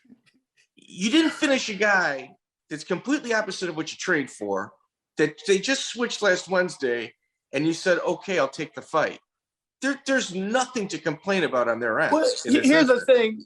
That's where you're getting these guys who are, we talked about this before, making judgments and decisions and they've never had a fight. You know what I mean? It's hard to respect that when, you know, I can almost hear if you come from somebody, a coach or somebody who's been in there and had fights, but if you're talking to a guy who's never had a fight in their life, you know, I'm like, man, you might just want to shut up, because you don't do that, or you don't come talk to me after a fight about how you did, you know, you need to be more excited. Shut up. You know what I mean? I mean, you just can't. There's a level of stuff I won't listen to about that. You know what I mean? Man, they can piss somebody off. I've seen it happen before, piss people off really bad. I'm like, that's a dick move. You don't go do stuff like that. Yeah, no, I mean, there's ways to do it, right? Like a phone call, like 2 weeks after the fight. Hey, whatever. Man, don't do it like in the locker room, man. In the locker room, I'm seeing that stuff. I'm like, man, that's messed up. I'm thinking before, I was like, if that was me, I'd hit him right now. I remember I thought that was like, I wouldn't. Yeah, it's not gonna work. Yeah, in the locker room, or like John pointed out in the press, you know, wherever it comes up. Yeah, that's like, there's some conversations that are private. Agreed. We had Travis Luter on, and he was saying that on his way to the ring to go fight Matt Lindland, Joe Silva had told him if he has another boring round, he's getting cut immediately after the fight. Yeah, unacceptable, Yeah, man. no, it's just You've never had a fight. Shut up. You know, it's like, don't tell me that right now. Understand. Have at least an understanding. Unreal. And coming from Joe, like Joe, so you know, they should hire Don Fry to give that news. You know what I mean? It's like I'd listen Joe to him. Silva, I can respect that. You're like, okay, you know. But, yeah. Listen, you motherfucker, you're gonna have to stop being boring. But like for Joe Silva, yeah, exactly. Okay, Don, I can take it from him, man. I could.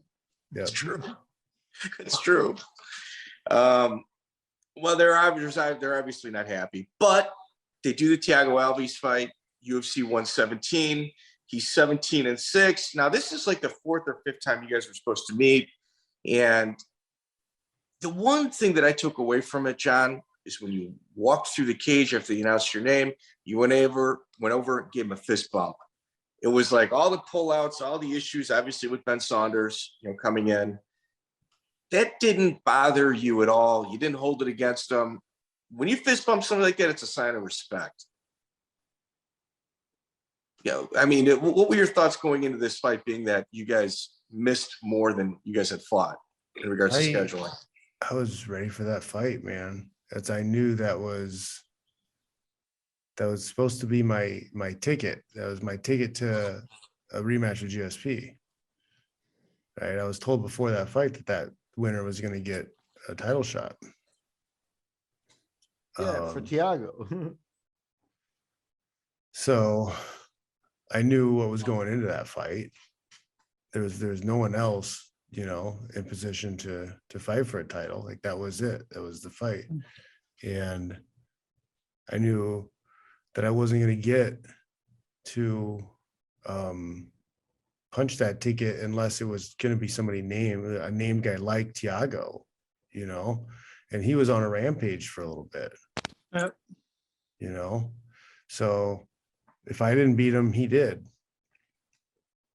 So he was the guy. It was the fight I needed. And, you know, I thought I had a great performance. I feel it was one of my best because of the way that I dominated him. I feel that he was at a very peak spot in his life performance wise, but I was just better that day. And yeah, I got nothing but criticism from Joe Silva and the title shot taken away by Dana at the presser. Why don't you explain what took place at the press conference? He started going off about me and Koscheck fighting each other or something. Yep. And I was just mouthing back at him. So I was just like, no, we need to do that. We'll do it at home alone for free. Like, I'm sure that'll make a lot of money. And I was like, it's not about money. That's another line you hear from them consistently is, we know how to make money. You guys have no idea. Like, you guys have no idea. This is our way or the highway. And they always do that, you know? Yeah. It's like, yeah, they make fun of you for not wanting to fight your teammate, flaunt money or whatever. And I think you actually said, you know, because like, why am I going to fight my teammate if like you're not going to pay me percentage of the proceeds? John, it has nothing to do with that. It's what could we do to make him upset? You know, like we had talked about the 3 different styles of match. Let's create drama, break the team apart. You know, AKA is too strong. We need to, you know, create issues within their structure.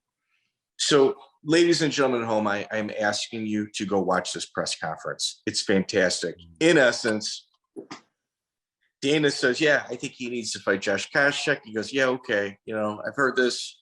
Not happening. We've already had this conversation. You already know the answer. And then at the end, the press corps is talking to Dana, like they're championing Dana, going, Dana, we didn't like the way he reacted to you wanting him to fight his teammate. It's not right, Dana. Dana, it's not right. You know what I mean? It is your grammar school kiss ass trying to score points on video, like them doing it, not even in private. Just it's embarrassing. It's actually embarrassing watching that.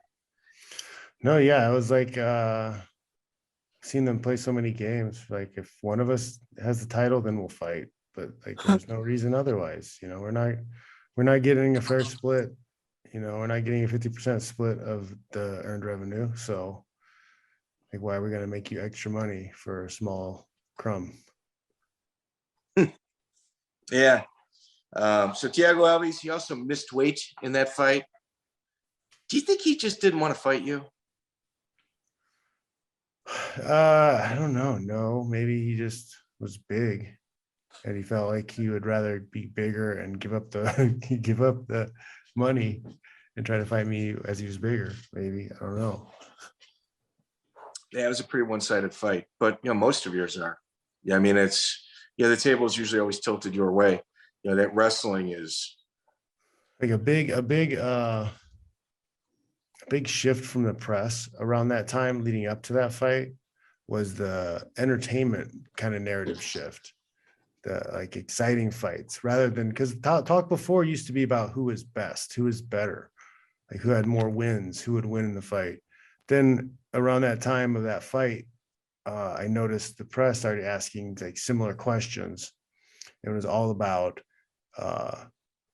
you know, being entertaining, exciting fights, you know, and they started putting on all the emphasis on excitement over performance. So you'd see guys with multiple losses getting promoted because they were exciting in their losses. Mm-hmm. Yeah, that's kind of was right around that time. 7 months later, that's a long time without a fight. February 27, 2011, you're the main event at UFC 127 against BJ Penn. BJ trained with Matt Hughes for this fight. It was kind of shocking. Yeah, I didn't pay any attention to what BJ was doing. You know, I knew if I just fought the way I needed to fight, I would beat him. We did take extra care in like putting myself in bad positions, jiu-jitsu wise, putting people on my back, you know, putting people in on chokes, different things. And, you know, me having to fight out of them. You know, I had this one black belt for a little bit. I was paying his gas to come down to train. But then I had, you know, $20 on the table every time he could submit me just to get him, you know, motivated to try to finish from my back. I never had to pay him though.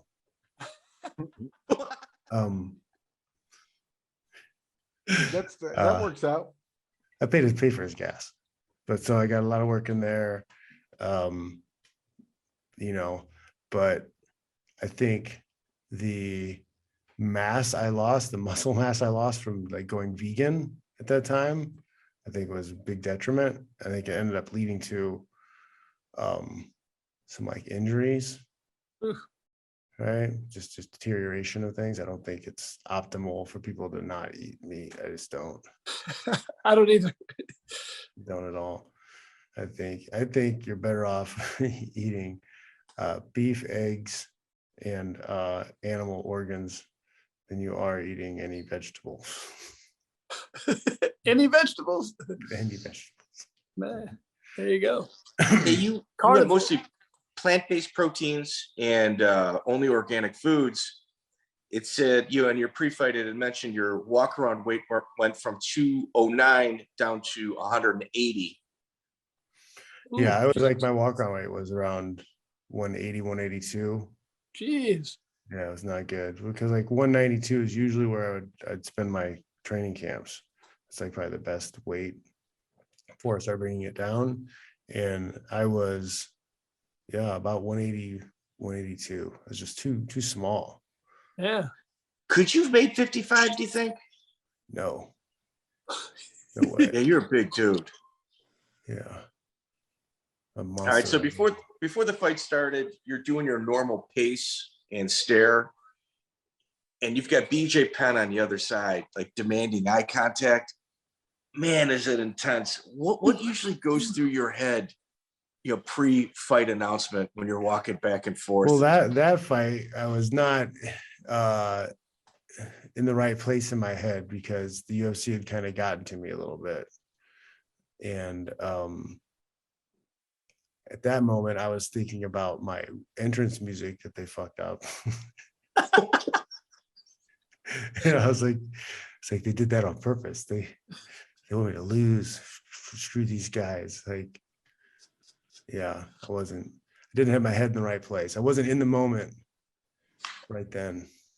Isn't that funny how little things like that can mess with you? Your walk-in music. Yeah.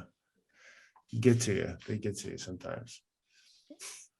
So with BJ, the first 2 rounds are really close. They're like coin flip rounds.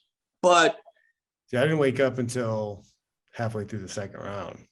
It's kind of for sure. But it's BJ Penn. I mean, you saying you didn't wake up. I'm saying it's BJ Penn. And you two are just 2 high-end athletes. They're a coin flip first 2 rounds. Like, they're very close. But to say on all 3 judges' cards for them all to go to one fighter would be insane. Like, it's not going to happen with 2 rounds like this. And in the third round, it was every bit of a 10-8. Like, Jon just showed what his cardio is. Like, I don't think there's many. It's supposed to be, when it was first announced, it was announced as a 5-round, one of the first 5-round. Really? Events. Yes. But then they're like, oh, wait, it's BJ. BJ doesn't want to go 5 rounds. He don't want to train. He didn't want to go 5 rounds. So they removed that. And then the very next big show they did, they had the main event, 5 rounds. So with that was BJ, one of the things that led me, put me on the edge going into it. Because it was a 5-round fight for like the first week. Oh, yeah, you're right. It took the only 5-round fights for many years were the title fights. Yeah. It took them a while to say, look, the main events are going to be 5-rounders too. And that was right around that time. That's amazing. Yeah. Now, the thing is with this fight too is at the post-fight interviews, Jon, it's a draw. I mean, that's what the fight was announced as. Both fighters both looked at each other. You guys were both cordial, but both you guys understood who won that fight. BJ Penn even said, well, I didn't win that fight, and I don't think it was a draw. I mean, those were words that came out of his mouth. If he wants a rematch, I'll do it, I guess, because, he's a warrior. But he's just like, in his mind, there was no need for a rematch. You clearly won. Yeah. Was there discussions of a rematch taking place between the 2 of you? No.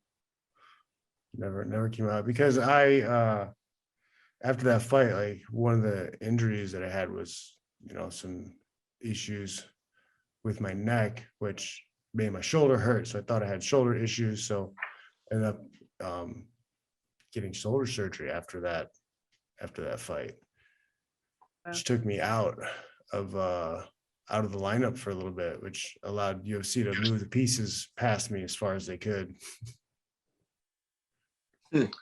Yeah, your next fight, December 30th, 2011, obviously 10 months off. UFC 141 is Johnny Hendricks, team takedown, 11-1. Yep. If you look at my body, pictures from my body in that picture, and that from that fight, it's awful. Like I didn't hardly get any training in. I hurt my knee like the first week of training, and I couldn't do any grappling. And we only did like light boxing sparring, but I needed the $60,000. I was in a new home. We were remodeling it. I had a baby on the way. Needed the money. Man, it happens. So that sucks. Real quick, Jon, back to the last fight. Going into the end, did you think that you probably won the fight before the decision, or were you not real sure how it was going to go, or were you feeling confident, or were you just saying no idea? I definitely thought I won round 2. You won the fight. I thought I won the fight. Yeah, I know the first round was not a good one, but like he didn't really. He just got to my back, but he didn't do anything with it. Yeah, man. I know when we've been in Kansas, doing the bare knuckle, they do what they call, the live scoring there, which is awesome. In between each round, they get the score and they take them and they show them to the coaches or the cornermen, and they can tell the fighter if they want. But I'm like, why would you not want to know the score so you can adjust? Yeah, I think you're doing this. It should be up somewhere. I mean, they got it in Kansas. They're trying to do it some other places, but I mean, I've been talking to other states trying to get them to do it. A lot of people are just, it's always people who've never had a fight who think it's going to be a bad idea. But anybody who's ever had a fight, it's like, dude, it'd be like playing a basketball game and you get done like, did we win? No, you lost by 2. Like, what? I didn't know. Like, why would you not let me know what the score is so I can adjust? And so the people in the back watching the fights can adjust how, if they're scoring, giving it to this guy, I'll change my style up or whatever. You know what I mean? So I just like live scoring. I'm always making a push for that. And for some reason, they're very resistant to do it. I think it makes way more sense than anything. I don't get it. Maybe, you gotta sell them on the money making side of it. Is I think open scoring like that can create some cool betting odds. There now you're okay. That's a good idea. Now you're talking. Now they can make money off of open scoring. Now they'll get along with it. Yeah, that's a good point. I like the idea, Chris, too. You've mentioned it a couple of times. And the interesting thing is you're sitting in the ring, round 1. A lot of corners say you won that round, or yeah. That they could be wrong. They're often wrong. Yeah, that would take that out of it and make the corner like more cohesive and efficient. They wouldn't say, "Hey, you're losing if you're winning. You're winning." I think that more information is better. I think you have fights where are they giving to the guy who's being aggressive, but or the guy who's countering well. You don't know. You know what I mean? And some judges are scoring it this way, and you can have a fight where a guy is totally countering the whole time, and he thinks he's dominant and he loses, and it's like, I thought I was winning all 3 rounds. So like, why would you not let them know after the first round you didn't win that one? So change it up and quit doing what you. So it just makes no sense to me. I don't it just bothers me to no end why we have a state that's brave enough to come out and change in it, and they've been doing it for a couple of years, and I'm trying to talk to everybody, and everyone's like, nah. I'm trying to help the fighters out, man. It just doesn't seem to work. Take a risk. You're down 2 rounds. You got to take a risk. Yeah.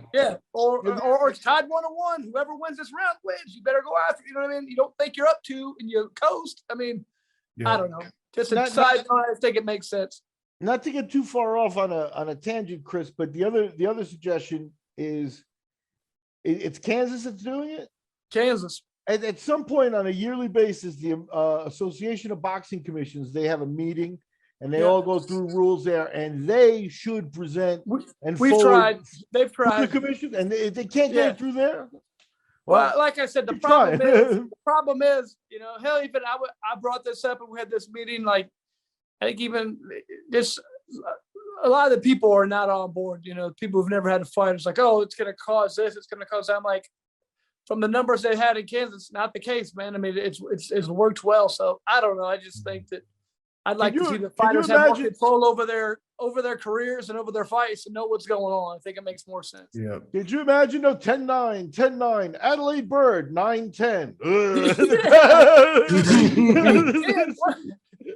How about that? I think Adelaide Bird was just involved in another scoring controversy. Dude, this scoring's unreal how bad it is. Like you're like watching the fight, like, how's it this bad? Okay, so for you young YouTubers out there that actually understand the algorithms, no one in this conversation right here falls into that category. All you have to do is do a documentary on Adelaide Bird's scoring and her controversies. There should be a class action lawsuit amongst world title contenders and champions in regards to, no. I lost money because of you and your inability to score, yet she gets title fight after title fight, boxing, MMA, doesn't matter. It's corruption. She's the face of corruption in MMA and in judging boxing or MMA. She's the very face of that.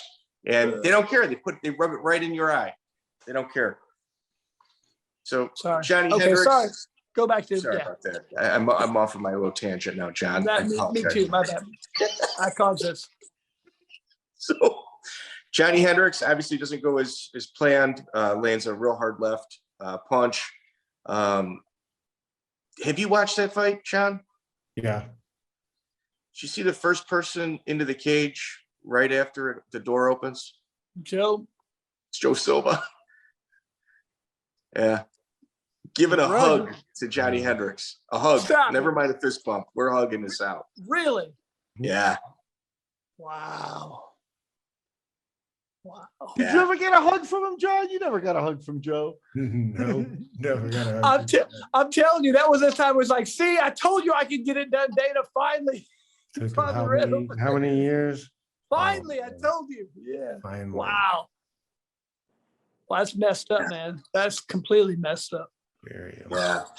You had a canceled bout with Aaron Simpson. It seems like maybe physically your body is starting to. Yeah, that was I was sparring in a room. It was me and one other pair of guys, and there were Japanese guys in town training, and they like ran into the back of me, fell on my leg, and injured my knee. I feel like I dislocated it, but like it popped back in. It just felt, it was a really weird feeling. So, but my knee was like messed up for a little while, and I couldn't train for that fight, so I had to pull out. Oh, that's terrible. That sucks. It'd be hard too, being a foreigner, visiting a gym that's not yours, injuring one of their, the captain of AKA, essentially is what you're referred to as. Not to get into the personal side, but you had mentioned, hey, I took that fight. I needed $60,000, I had mortgage and things like that. Mm-hmm. Are you sort of in the same? Are you better off now because you're able to turn it down, or is it something that you just suffered for? Your income's down for the year now. Is that you had to accept that because you couldn't go? Was it that bad of an injury?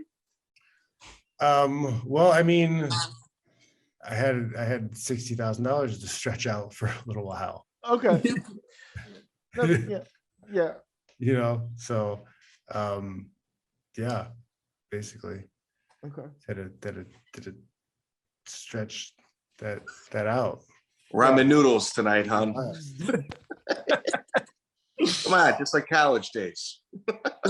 Purdue. No, you can heat the water up now without the hairdryer. There you go. Yeah. By the way, John, on a different note, my daughter goes to Purdue now. She's been there. She's a junior, so. Oh, nice. Been going up there quite a bit. It's nice. I got a nephew there. Oh yeah. What's he do there? He's a freshman, so still figuring it out. All right. Is he wrestling? Cool. He wrestled in high school, yeah. Okay. So we're kind of winding down. UFC 153, there is a superstar out of Brazil. He's on a 12-fight win streak named Erik Silva. We're not going to count the Carlo Prater loss, and it's out of respect to Carlo. We had him on. Even he agrees that it was kind of a bad decision by the referee. 12-fight win streak, and Erik Silva is an absolute savage. And around the time of the Aaron Simpson fight injury, right? They canceled that fight. Like that's when I started being like, okay, this vegan garbage is awful. I guess put all that to rest. Who sold you on that, John? I just read some books, and I was eating a lot of processed foods and sugars and stuff before. Horrible, yeah. It's horrible stuff. Yeah, Hot Pockets, microwave dinner, whatever crap. Yeah. Even the healthy stuff, looking back at it, was atrocious. But that was normal. That's just kind of what we grew up with. And when I started the vegan thing, I was not eating any of that processed shit anymore. Which is good. Yeah, which is good. So I was eating whole foods and just clean foods, which, made me feel a lot better. You got a couple weeks to get through the toxicity, and then you start feeling more attached to your body, more comfortable. So I associated the lack of meat with the way I was feeling, but really it was like me getting rid of all that toxin shit out of my body. Yeah. Now this is gonna sound. I'm sure you probably heard this shit, but I've when people say, you go to the grocery store, buy everything on the outside of it. Don't shop on the inside aisles. It's all fruits, vegetables, meats, all that type of stuff, but on the inside's all the processed stuff. So I've kind of tried to go down more of that road. I got to have the meats. I keep it simple now, but it's yeah, man, I gave up all that because like the fake meat and stuff, like it's a processed thing they're making, it's a bunch of so John, stuff I figured it was a hippie California stuff that was maybe if you're trying to get protein through like peanut butter or some kind of stuff like that, then there's like tons of calories, and sugars compared to if you just ate a piece of meat. Yep. And it doesn't make any sense. So got back to eating normal portions of meat, and then keeping fruits and vegetables and whole foods in my diet. So meat and whole foods made me thicker and healthier. And then I also started lifting again after that knee injury, right? Because I'd heard about guys who had torn their ACLs, because I thought maybe I tore my ACL for a minute, and could still play like basketball or other sports because they strengthened their hamstrings up. So I started studying like ways to make my hamstring strong. So then I started creating my Fitch Smash lifting system, and I started lifting again for the first time since like 2004, I think 2003. Nice. And that, so eating meat again and then lifting again helped me put back the lean muscle that I lost. And then like I haven't had any real injuries, for a while. So John, when you were a vegan, and this is a question I think no one wants to ask, but I'm going to put it forward. How often would you tell people you were a vegan? Too much. At least we got to be every 15 minutes. Too much. I was funny though, because like mine wasn't about like sustainability or ethical for the animals. I was just like, I want to be better at beating people up. Exact opposite of them. I want to try this because I think it might give me an edge and I'll be able to hurt people better. Definitely not very California of you, but that's no. More of a Florida vibe. So I'm just there's studies. I think I heard it on Jocko, his podcast. They were saying that the amount of animals lost trying to make soy, whether it's like birds, mice, all that stuff, far outweighs what the cost of animals of killing just like a cow. Mm-hmm. No, that's wild. Erik Silva had some bright spots. I don't think he won a single round in that fight. Scorecards get turned. That was my Rocky IV moment. Yeah. The Brazilians, before the third round, they were starting to cheer for me. Yeah. Yeah. Yeah, it's weird. Like cheering, you're gonna die to Fitch. Fitch.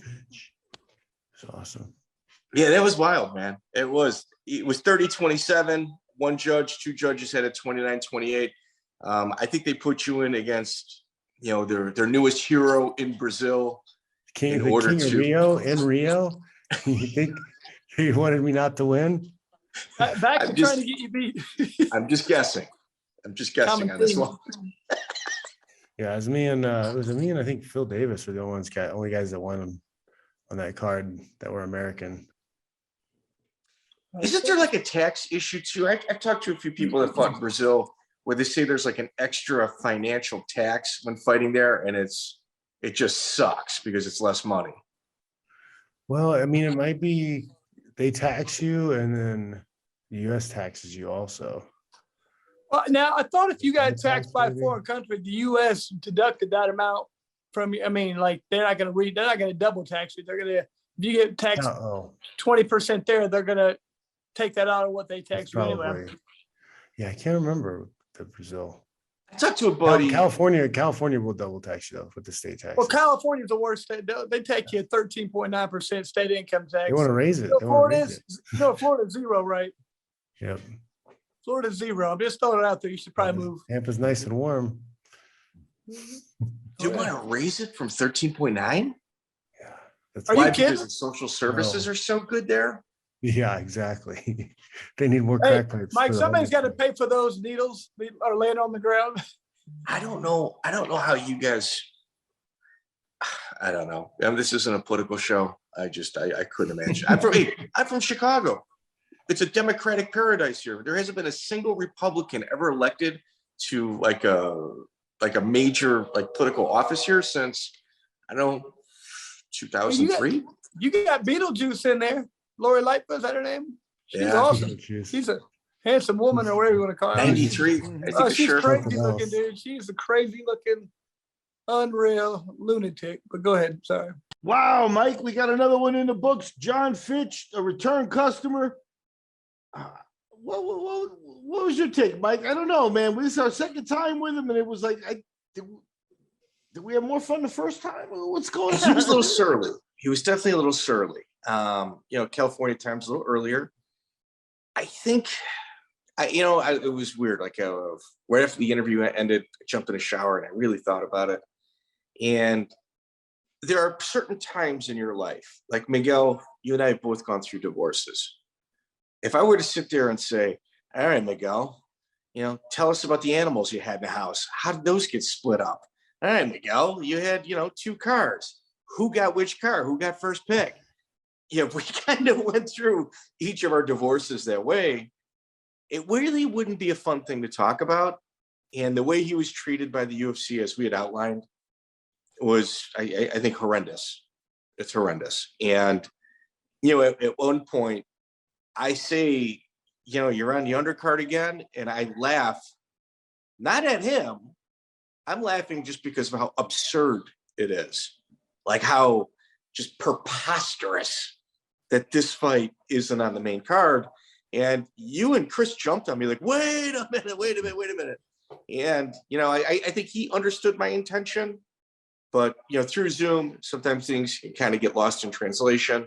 I know sometimes we miss information because, we're worried about not talking over each other, trying to feel a guest that's not in front of us and, get our questions in. But definitely not a fun time for him, but he got through it all. I mean, the guy he's the real deal, man. It's a real insightful interview too. I mean, in terms of, right, did I lose you there? In terms of what, the subjects that we touched on, pay and, the lawsuit and stuff, we didn't deep dive that. We didn't get into that too much, but John is always chock full of like real good informed info. You know what I mean? He's not just, one of these fighters that did his whole career is like, yeah, I'm underpaid now or whatever. The lawsuit's active, that, understanding that means that he's going to have to be a certain way when he talks to people like this, Miguel, and he still gave us 3 hours. Check out the full interview on iTunes, Spotify, and all major podcast platforms.